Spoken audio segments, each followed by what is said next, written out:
From photo to finished wood engrave, the whole image prep takes less than a minute. Here's the full workflow. Click Prepare your first image free to get started. Then select one click and upload your photo. Next, choose your material, in this case, wood. As soon as you adjust either the width or the height, the other value updates automatically to match. That way, your image never comes out stretched or distorted. I'm on a CO2 laser with a compound lens, so I'm going with 318 dpi. Now hit Prepare Image and let it handle the rest. Fully automatic. And here's our finished image, perfectly processed and ready for a clean laser engrave. If you hover over the result, a magnifier pops up so you can zoom in and check all the fine details before you commit to engraving.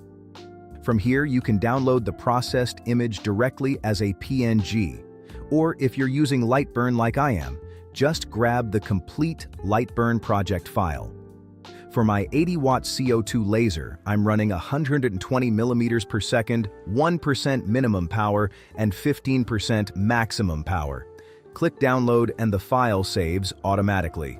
Open it up, click on the image, and press P to center it on your workspace. As you can see, all the settings are already filled in correctly, and pass-through is activated as well. That's important, because the image has already been processed, and we don't want LightBurn making any additional changes to it. Everything looks good, so we can go ahead and start the engrave right away. I'm using birch plywood here, held down with magnets to make sure it stays completely flat on the bed. Even while it's still running, you can already see those beautiful warm brown tones coming through, along with all the fine details of the image. Once the engrave and the cut are both done, I use a soft brush to remove any residue left over from the process. And here's the final result, a stunning image, every detail sharp, zero artifacts, engraved on birch plywood.